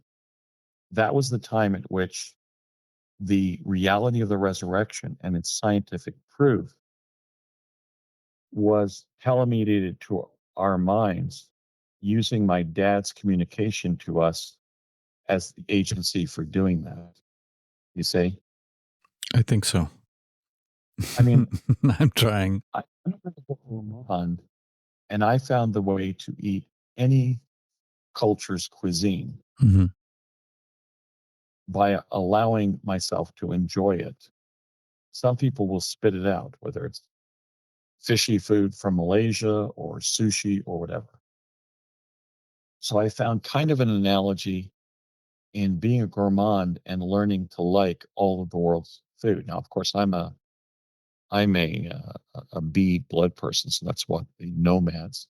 That's supposed to be an ability of people with B blood to eat, to travel the world and enjoy it, eat the various cuisines of the world's cultures and enjoy it, and so forth. But my own theory, I'm getting a little bit off track because I made food come up, but I I suspect that reality is being telemediated to our consciousness. Our consciousness does not experience a random universe. It's sort of a self-organizing universe of Stanislav Grof, and it's being mediated to our minds. Why, for example, do people experience different things at different times of life? You know, when they find true love, when they experience sex, uh, when they watch a certain movie. Some people will watch The Wizard of Oz or Butch Cassidy and the Sundance Kids the first time this year. I have seen both those so frequently that I can't even watch The Wizard of Oz. It scares the holy hell out of me. There's something strange about that movie. I don't even like to see those three farmhands at the end of the film come back and we're shown who they really are in our mind. I think because the Wizard of Oz somehow makes me reminded of dreams, and that reality is reality, but dreams are fictions that are scripted by our mind. And the film kind of shows that. But whatever reason, I just cannot watch The Wizard of Oz. It's like a phobia. Okay. I haven't gotten psychological treatment for it, but I have the film, but I will not watch it. I can't. I hate The Wizard of Oz. It gives me the creeps. I can understand But that. yet, Butch Cassidy and the Sundance kid makes me happy to have met both Redford and Newman. So years apart, but I met Newman when I was working on the Freeze out of LA, and he was one of the progenitors of the California Bilateral Nuclear Weapons Freeze Initiative. And I met Redford when he went to Lewis and Clark Law School, where I attended law school. But I love the work of both of them. Someday I will probably buy all of their films just to watch them. But why is it that even in the area of reading a certain book or watching a certain movie, uh, experiencing a certain cuisine, hearing a certain uh, song? So, for example, have you heard the principle that there are like nodes musically? Like, so some of us who grew up in the 60s didn't hear about like 5% of hit songs. I continue to have that experience. Some of us say, "You don't remember this from the 60s?" And I'll say, "I never heard that song even once in the 60s. I don't recognize either the artist or the song." Okay. So that seems to be consistent with what I think is going on. There is some kind of control mechanism that is feeding certain experiences within overall consciousness to us at a selected time. And I think there's analogies to other life experiences. In this kind of world of, trying to think what it's called, some people are having bad marriages once or twice and then find true love. Mm-hmm. Some people find true love with somebody in high school and marry and remain married. So there's always sort of a different pattern of life's joys and sorrows. And what could be doing that? That's what I think explains the fact that the time-space continuum is sort of feeding us with information. Note that when I went back to Ford's Theater to witness who shot Abraham Lincoln, I do think it was Iraq, but that major sitting next to him, who was kind of a PTSD victim because so many of his high school friends had been slain in the battles of the war. I was sent to Ford's Theater to see who shot Lincoln 8 times in the first summer of 71. And I only saw the Lincolns twice, when they were coming in the lobby and then once when they were sitting there on the balcony seating. Because I found out from John Boda that the Lincolns came to the theater late that night. In fact, they were serenaded by both the performance and the audience, because the performers and the audience realized that the Lincolns were finally in their balcony seating. Mm-hmm. I didn't know why every time they sent me to Ford's Theater, on April 14th of 1865, they weren't there, except those 2 times out of 8, because DARPA didn't know that and was sending me too early. The Lincolns weren't yet in the theater. Mm-hmm. But every time they sent me to Ford's Theater to see Who Shot Lincoln, the people selling the tickets at the ticket table would change. A man walking along with uh, 2 damsels who were twin sisters, elegantly dressed. The next time I was sent, it would just be one damsel elegantly dressed, or a different man walking along with the 2 sisters. They were constantly changing in terms of who was selling tickets. It would be a man and his father, a teenager and his father. Then it would be just that teenage boy. Then it would be that teenage boy and his best friend. Then it would be his best friend. In other words, the smaller interstitial parts of reality are arbitrary and are constantly changing. That's the explanation of the Mandela effect, or the disagreement people have about shared experience. The statement by Michio Kaku that when 2 people can have the same experience but fundamentally disagree about what happens, I don't believe that's true. If you were walking along a beach in California and I pushed you away so I could pick up a stray coin and grab it, how people will do, like if one person pushes the other one away to go get a seashell or something. That has to be the same coin, right? Because you were in the experience and I was. We saw the coin and I ran ahead of you, and let's say, or I pushed you away and picked up that coin. It was an American 3-cent piece from 1865, or it was a nickel, buffalo head nickel. That coin still has to be the same coin. So I think the original explanation that Michio Kaku rejected is really what goes on. If 2 people are in the same experience and fundamentally disagree about what happened, either both are wrong or one of them is. That's what I think reality encompasses. Because there is an objectively provable universe. If we could call over somebody we knew who was a coin merchant and say, "Sir, what is this coin?" He would have that same coin in his hand, and he would say, "Oh, that's an American 3-cent piece from 1865. Mm-hmm. We don't make 3 pieces anymore, but we did during the last year that Lincoln was alive." It can't be 2 different coins, Sure. right?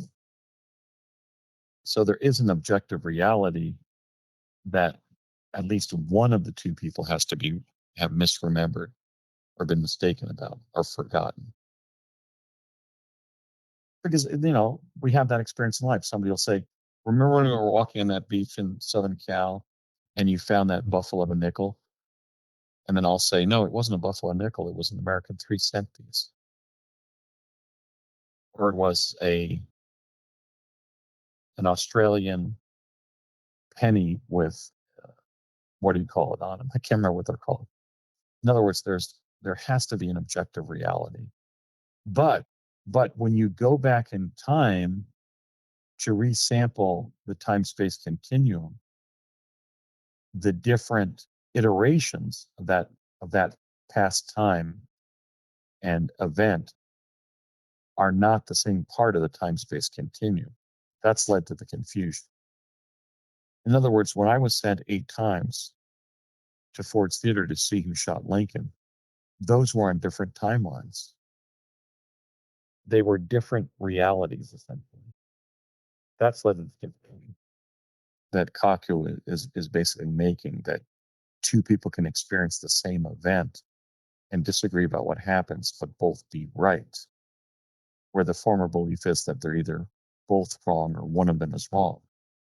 That's been confused with the sampling of multiple timelines of the same apparent event.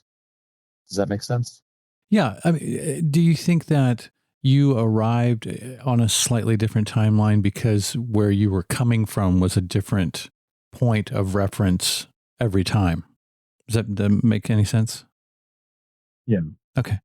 I don't know because I was a child experiencer and a time traveler Mhm. and not a quantum physicist or Yeah, even an electrical engineer. sure. I would have liked for my dad to still be alive or even ask him years ago whether that's what was happening. I don't know. Hmm. Interesting to think about. Um, I would kind of, stand on the stage of the chronovisor and it would kind of waffle visually and then come into view. Maybe that damaged my vision. Mhm. A girl who had looked up at the crystal array on the ceiling and been completely blinded. So Jack Pruitt worked with us to not look up at the crystal array. Um, and he would even shut it down very quickly if somebody tried to look at it Mhm. because he didn't want the child blinded. But one was completely blinded, Wow. which I can verify as a nightmare because I've been saved that fate. I really admire, those who have been dealing with total blindness. Stevie Wonder, Jose Feliciano, Andre Bocelli, and so forth. But I don't know because I just don't have enough knowledge of physics. But I'm sure that that's what was happening. I wasn't being sent to the same parent iteration. It was it was sampling of the multiverse. Project Pegasus was essentially proving the multiverse. Well, one last question that I have. We're rounding up on 2 hours here, and we want to be respectful of your time, and we also have things to do too. But just sort of a random question that didn't make it into our last conversation is, can Sure. you transport objects through time? It depends on what the object is. Um, it cannot be certain forms of metal because they cause refraction. So, for example, when we were teleporting via Tesla teleportation from Curtis Wright to Santa Fe, New Mexico, one of the children had metallic coins, American coins, in his pocket. Hmm. And when we hit New Mexico, they shot out at such a rapid speed that if one of us had been hit by that coin, we would have been killed, or at least severely injured. Wow. When I would be teleporting, my dad explained that it was electrostatic discharge that made our hair stand up Hmm. on end. That made it a very frightening experience initially for me to experience. So the answer is yes, you can teleport, for example, objects in time space, but not if they have a certain amount of metallic metal that will refract and cause refraction. Uh, in answer to your question, even if we find Tesla teleportation causes that disease that mimics diabetes that Jack Pruitt was telling me, so I could try to tell the other 139 kids who had the experience, we could really simplify and make life in America safer by, for example, not teleporting individuals, but teleporting goods.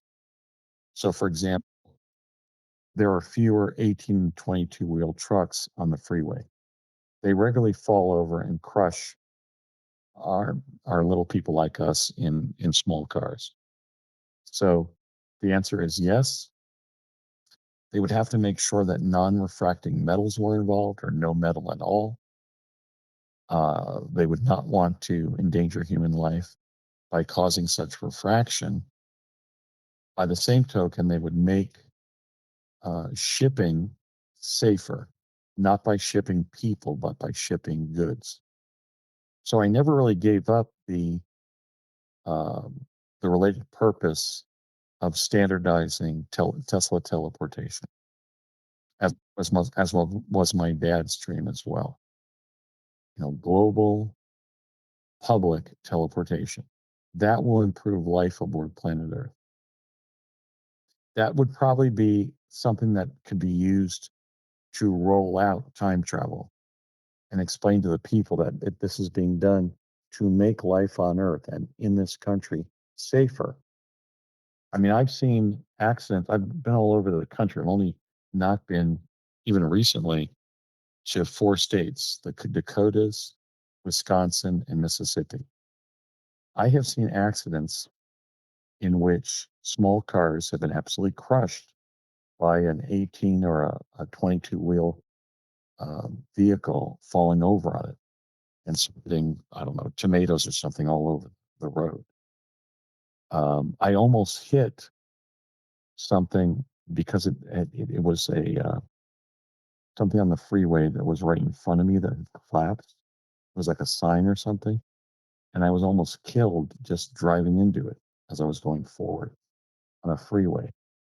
We still have to make America safer for automobile transit.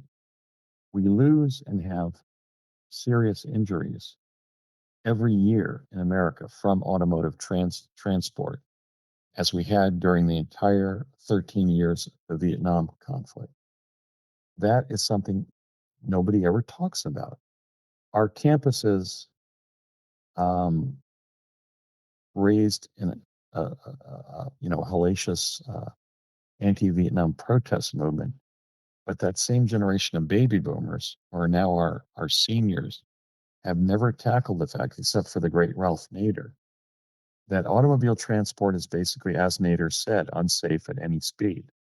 We have to make it safer.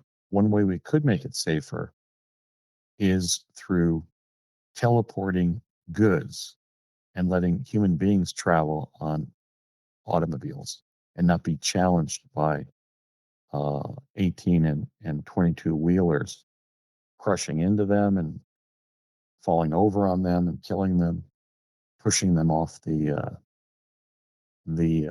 freeway. I was almost killed, believe it or not, near Weed, California, where I had my Mars training because I went into a spin out on black ice. The whole threat of black ice on our freeways is almost as dangerous as motorcycles. Okay. Motorcycles are not safe because they have only 2 points of contact Mm-hmm. with the road. But cars and trucks are still dangerous because on black ice in winter, you can go into a hellacious spin out. And I almost went off the road, and there was a ravine like 2 inches on my left. If I had not been blessed enough to get stuck in a snowbank, I would have gone off like a 60-foot gradient and died. Wow. So there's just too much carnage and too much death from automobile transit and from trucks. So that's what I would urge we definitely explore, is sending all of the shipping via teleportation, but send the people via automobile transport. I would like to have the American people reject certainly two-wheel motorcycles for three, but I think people are going to insist on their right to bike, and so I won't go there. I've done like a focus group type process with dozens and dozens of people I've known or met, and there just seems an opposition to taking people's motorcycles away from them. I mean, in California, my next door neighbor, who was a judge, and then the man across the street from him, he was like a 55-year-old judge, and the guy across the street from him was a 39-year-old expert on air conditioners. Both were killed driving motorcycles. And I knew them personally. I would like to see us reject motorcycles, but I don't think we're going to. And that's a tragic outcome for those who insist on motorcycling. It's not a safe technology, simply because there are just 2 points of contact on the freeway. But we're all unsafe at any speed being on roads and freeways with these 18 and 22 wheel trucks that regularly injure and kill Americans. Yeah. Okay. Every year, the carnage and death as the entire 13 years of the Vietnam conflict. I just want to say that again. That's an unbelievable statistic. In other words, that's proof that we're taking the danger of the unsafeness at any speed that Nader warned us about in his first major work, first major accomplishment in life, as a brilliant Harvard educated lawyer and a good person. But we're still there. How many of us actually can name people we grew up with or we've known who've been killed behind the wheel? Indeed. I do. Yeah. So we just take it for granted. Oh, well, we just lost another one from cars or motorcycles. So that's what I would urge. I think because the the people don't want to abandon motorcycles, nor do we know that Tesla teleportation would be safe. Let's just do it with goods. Let's get them off the freeways. Make it a little bit safer at any speed. I think that's a great compromise, at least as an introductory way of introducing that technology into day-to-day life. Yeah, and imagine the fact that you order something, you're in California and you order something from New York City via Walmart, and it gets there almost instantaneously. There would be no consumer frustration about the receipt of goods from anybody. A piece of mail from a colleague, boom, just teleported across country. And that's what, in fact, they were experimenting with. That was the origin of the aeronautical repositioning chamber. Initially on Pegasus, not on Project Mars, they were using it to expedite the shipment of records from New York, from Washington D.C. to New Mexico. So that's what I would favor: is just let's at least introduce Tesla teleportation to get the behemoth trucks off the highways, and also to get the shipment of goods done virtually instantaneously. That would also help the economy. It would expedite the shipment of goods. That will reduce the costs of people buying and selling and shipping, and reduce the costs of shipping. And that could have been done 50 years ago. Okay. So when this is discussed, I want the American people to know that they have been cheated. We are driving automobiles worthy of the 1970s because better technologies have not been allowed to be introduced.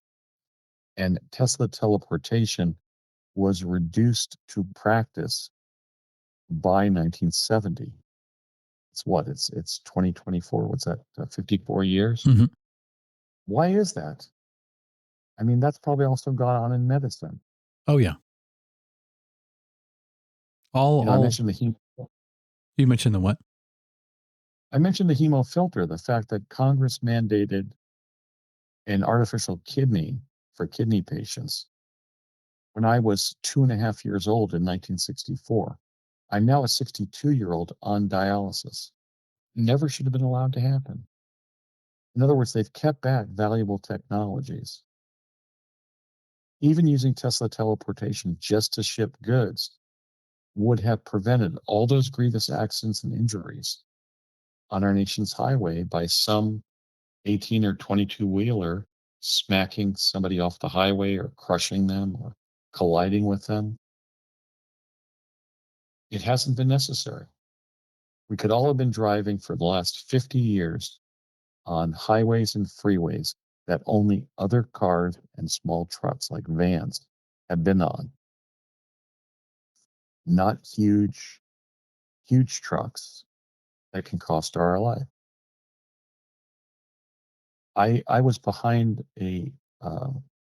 such a truck that did a rapid stop to avoid hitting a deer, and I had airbag deployment, and that may have caused my vision problems. That was in January of 2016. So we're all endangered by the fact that cars are unsafe at any speed, and we should make them safer. And the first step would be to take all the huge trucks off and goods carriers off the highways. We can do it. We could have done it 50 years ago. So why not do it now? That's what I'd like to see in a second Trump term. just anecdotally, I'm supporting President Trump because in my difficult life situation, most of those who have believed me, and I have been telling the truth, have been truthers within the right. The left has largely not believed me, just like they believed the clot shot. I don't get that. The Democrats I knew in college, for example, were the kind of Democrats who knew what was on the last 60 Minutes broadcast about toxic waste or some problem with a certain medication or something. You know, those thalassemia type stories, those stories of, you know, this will increase the number of births, but it'll give somebody, you know, the thalidomide type stories. And now the left has kind of become non-believers, kind of skeptics, and I reject the dogma of obligatory skepticism. It was sort of the way Trump and the right were treated, being called birthers. Everything that the so-called birthers knew was true based on what Barry Soetoro told me to my face. And I was telling, not as a birther, not as a Republican, I was a Democrat, not as a white racist, I'm not. Um, but because it was true. So that's a weird shift in American society that I don't get. The obligatory skeptics, for the most part, are now on the left, and they're developing a pattern of defaming good people. They've done it to me, but almost to a person. Those believing me have been either non-aligned independents or Republicans. It seems like, for some reason, with the advent of the internet, Republicans became more likely to be conspiracists. So they're more able to believe something when it is the result of a conspiracy, like the so-called vax. Um, and even though I'm legally blind, I was able to get the truth about the so-called vaccine before people with medical degrees were, or nursing degrees. They literally were encouraging people to take the vaccine for COVID when I had already done enough research as a visually challenged person by talking to people that it was not a vaccine. And in fact, if it had been a vaccine, it would not have worked because retroviruses, which COVID-19 is and was, cannot be vaccinated against. And I even, in my mind, even went back to Dr. Gallo's press conference in the mid 80s about HIV/AIDS. When he said, I remember what he said. I said, I'm sorry to announce that we're not going to develop a vaccine for AIDS. And they said the same thing about SARS. And the same thing was said about COVID-19. But about 30% of the American people grok that fact. That's disturbing. That means we're not functioning logically, commonsensically, or truly scientifically. That we have to focus on, regardless who is the next president. We should do the whole profile and investigation into that phenomenon. People literally condemning those who are refusing to take the vax. Those not taking the vax were entirely correct. And I came to that in conclusion without enough vision to read. What was the excuse of the people persecuting the non-vaxxed, or even physicians who are encouraging people to take the vax? There's a financial interest that has to be investigated. There was a buyout of media people, a paying off of physicians. That all has to be investigated. I hope and pray that those who were vaxxed were not permanently damaged, as some have claimed. I think that may be an overstatement, and I hope and pray that I'm right. But we don't know. You know, look, Montaigne had predicted it would be a 3 to 5 year time horizon. Let's hope that that time horizon has now passed. we're getting pretty close to it. So, I have relationships with family members and friends who I want to be well and not have negative reactions to being vaxxed. But some still do not accept that they did something very negative and untrue and foolish because they were lied to. They're even talking about getting their fourth vax, like their second booster. Check into the people who died right after taking their first booster. So I think we're going to make it. I think we're going to do it by embracing the truth, and I'm still happy to be sharing the truth about things I experienced, which was time travel and Mars visitation. And we are very appreciative that you have agreed to sit down and do that with us on our show, on our humble little podcast. So we very much appreciate your time, Andy. Thank you for taking the time to sit down and talk about all this fascinating stuff that you've experienced and researched. And yeah, it's really mind-blowing. So we really appreciate it. Yeah, thank you, Chris and Hunter, and please continue to fight the good fight. Oh, we highly intend to. Is there any place before we go that you would like to send anybody who may be listening? Not really. Okay. I'm appearing regularly on the Gary Anderson show. And I kind of take podcasts one day at a time, and I certainly thank both of you for having me back and also staying with the issue of whether I would be back, because as you may have experienced, the media realm that we're dealing with is so rapid now that often individuals with podcasts will not call me back. Yes. So I have to kind of keep a log of who I've talked to, and that gets a little bit difficult with my vision problems. But I can write large enough to see what I've written, so that helps. But if you'd like to have me on again regarding whatever subject, feel free to do so, because you've both been very, very professional. Well, thank all the you. way through. Thank you. We would love it. Yeah, we would love to have you back on. It would be great to talk to you after the election to see what your thoughts are. Yeah. Okay, that sounds like a call. Okay. Fantastic. Cool. Well, I will. I'll let you know. I'll give you a call and let you know when this comes out, and just so you know, and we can maybe set up something then. You got it.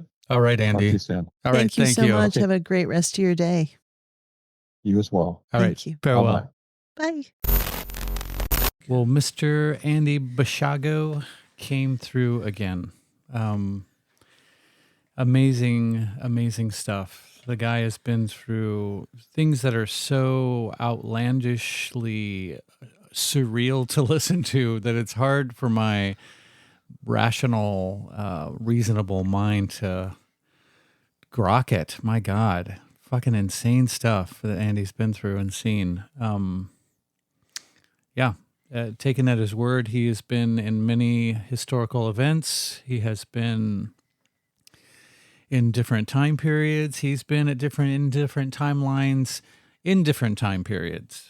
Mind-blowing stuff. But I'm so glad that he agreed to come back on, because I kind of dropped the ball with calling him back and let it lapse for a few months. But he was very amicable when I got back a hold of him, and more than happy to come back a hold of him and more than happy to come back on. So I'm very thankful and grateful for that.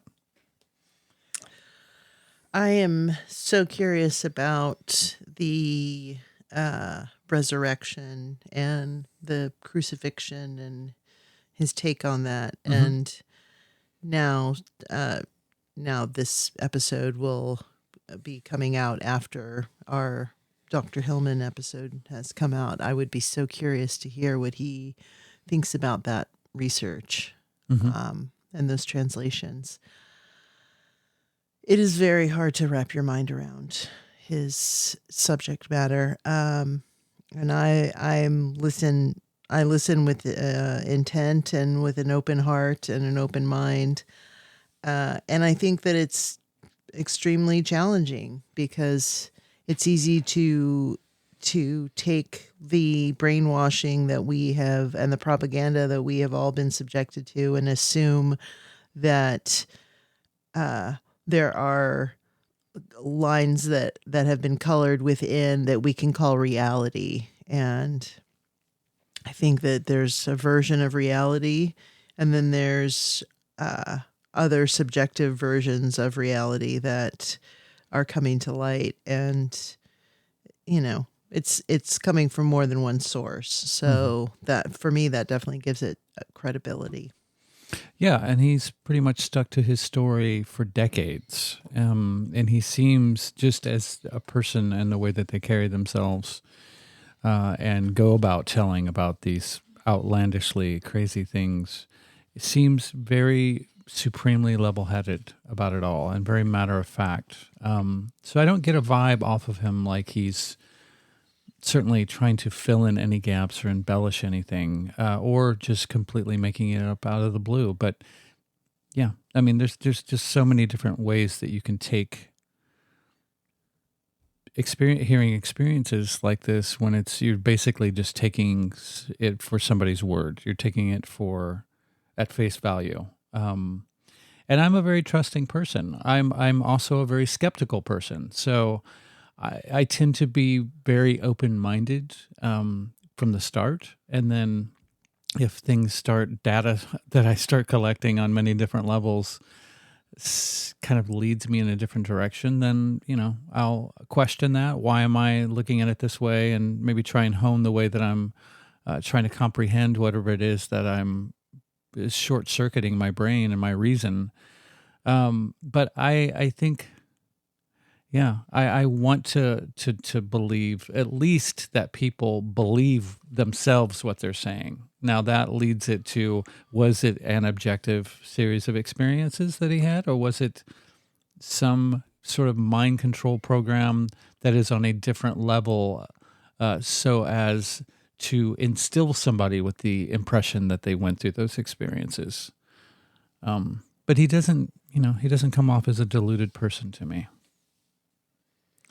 It's so hard to tell. I mean, Yeah. I believe in earnest when people are sharing their experience, and I believe that they believe it. And we are just at a stage in our history where it's very easy to say, well, what is reality? For sure. What is consensus reality? Because do we all agree on anything? I don't think we do. I don't think humans agree on anything. I think we have overlaps for sure. And Yeah, tiny. But I think that what you're talking about is perception, and everyone's perception and everyone's syntax is so heavily charged that it's hard to say, okay, this is objective reality. yeah, for sure. Because from the perspective as he was talking about, two people can be in the same exact environment or in the same exact experience and have completely different accounts of that experience. And it's not that either one of those people are right. And it's certainly not that either one of those people is wrong, because they are front loading every experience we have with our personal history and our culture and how we have been trained to just believe certain myths and certain lore. So when he gets into these topics of like the resurrection and the crucifixion and these stories that we've been told for so long, there's always a side of me that now, new information, new shit has come to light. New shit has come to light. Exactly. And so I'm open to hearing other people's versions of reality and their perspectives of reality. I did not know the Donald Marshall linkage. And didn't either. that's an interesting kind of strange, kind of out of left field connection there. Yeah. So Yeah, and who knows? In Donald Marshall's subjective reality, that might have occurred, and on a different timeline. And like, we just don't know to what extent these things exist or coexist. Like if we could just take I could take some metaphorical jack, a wire out of my neck and put it into yours, and you could instantaneously see how I perceive things, the same thing that you're perceiving.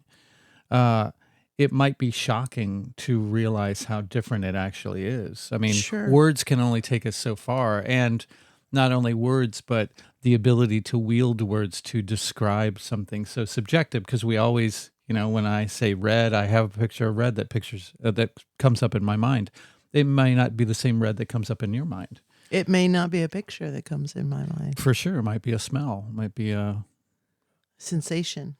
yeah, for sure. Yeah. So you can take that and divide it into as many dimensions and layers as you can possibly comprehend, and probably goes a lot deeper than that.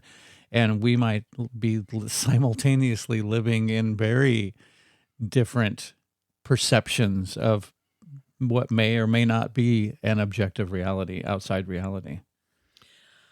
Yes. I mean, and this is a rabbit hole we could spend many, many hours and many lifetimes traveling and traversing down. You can consider anyone in any city at all and imagine someone who is extremely wealthy and someone who is extremely poor. They're both living in the same city, but their versions of reality are so uniquely different that you would think that they were living on different planets. So for me, when it comes to Andrew's work, I consider that, and I consider that his version of reality and how he has experienced his reality is nuanced based on the information that's been shared with him, and the experiences that he's had. So for him, it is very real. What he is experiencing and he's sharing is very real for him. And I respect the fact that he hasn't somehow tried to enhance his story in some way or embellish it Profit. in a way that would make it seem unrealistic. I know it's unrealistic, but when you consider what the government has done, just historically, it is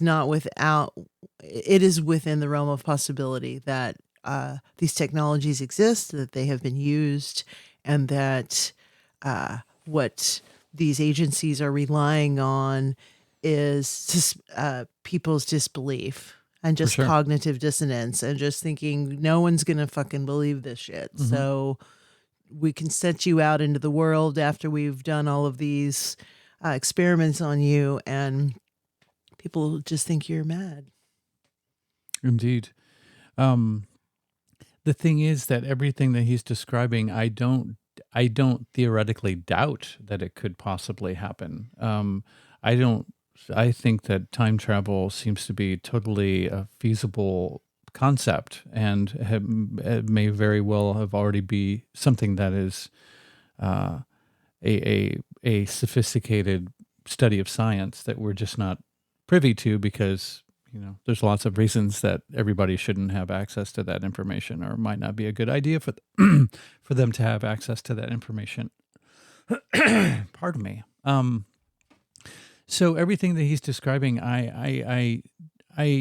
totally see how that could exist. The disconnect happens when there's somebody on the other end of the line telling you about their personal experiences with these things, and that's just jarring in and of itself. Like, okay, not only are you telling me that these technologies actually exist, and we have the ability to do all of these things that seem so otherworldly, but that you've done them. So yeah, it's just interesting. Of course, I want to always be open to listening to people's stories, unless there's some huge red flags or even small red flags that would lead me to believe that they're totally full of shit, or they've got an ulterior motive for sharing something like that. But I read none of that with Andy. Yeah, at the very, very least, he believes what he's been through. But I get a vibe from him that tells me that there's some legitimacy to what he's saying. Well, and even if what he's saying, our perceptions of what he's saying are not consistent with what actually happened, Hmm. does it really matter that whether or not we perceive what he happened, what he experienced or what happened, uh, does it matter whether or not we're accurately um, receiving that? I don't know. I don't know that it matters. I think what matters is that we understand that there is a multiverse right now that is seems to be very trendy to talk about.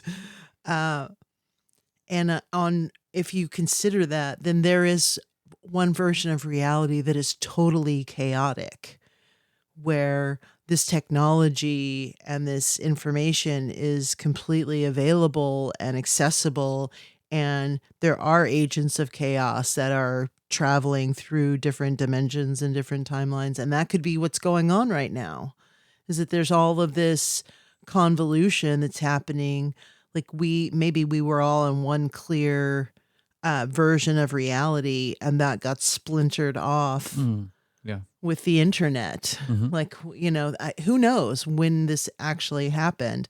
But I do think that it's extremely possible that dreams, reality can fold over onto each other. And it's possible that Andy had a dream reality fold over with Obama, that they did have these experiences. I mean, who in the fuck am I to say that it didn't happen? Yeah. Like at this point, Exactly. And I think once you get to the point where you say that there's no way, I just refuse to accept that, then you've shut off a possibility of because I think that I've always suspected that reality is much, much, much, much, much, much more infinitely insane and incomprehensible than we can even begin to comprehend that incomprehensibility. So I don't doubt it like that. And from that state of mind, I'm all ears for just about anybody. But I've never seen this as a context or a show or a forum, however you want to put it, where somebody has to show the receipts. I think we need to lend some credibility to firsthand experience, but also simultaneously realize that there can be a lot of subjectivity as far as that's concerned. oh, yeah. And also, I don't think either one of us is interested in talking to someone who's trying to convince anybody Yeah, of anything. for And sure. I don't think any of our guests, as passionate as they are about their experiences, no one is saying, this is the indoctrination and you have to buy that, you have to believe this Yeah, or else. Like, it's not that. yeah. So I think that's the free thought experiment that we are participating in, is that you are able to share your perspective. And I'm not saying nobody's judging, because people are judging. That's what we do. But I'm saying that you are given the opportunity to at least speak your piece. Hmm. I agree. And hopefully we can be seen as a place where people can do that. Yeah, I really hasten when it's a subject like this that I have opinions about, but I don't have any knowledge of directly.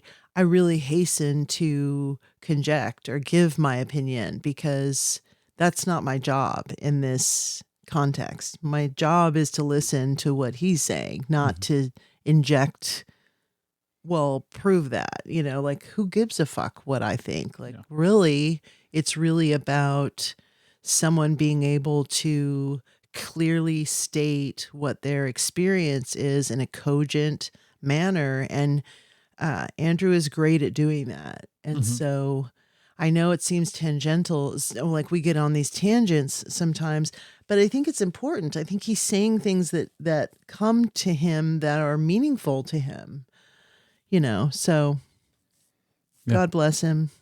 absolutely. And I'm glad that I just kind of assumed when we were corresponding leading up to this, that he was kind of done with podcasts. And like, Yeah. just because you were nice and we talked about doing another one, we can go ahead and do this other one.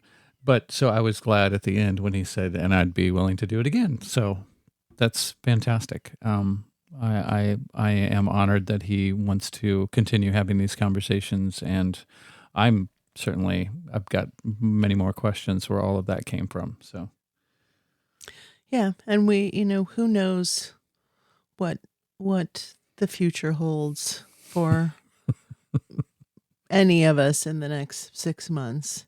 And six and months, I wow. think, well, I'm just kind of I'm listening. I'm not agreeing, but I'm listening to a lot of what's being said. And there's always this cycle of cautionary tales of get ready, of prep for the shit going down. There's always been that.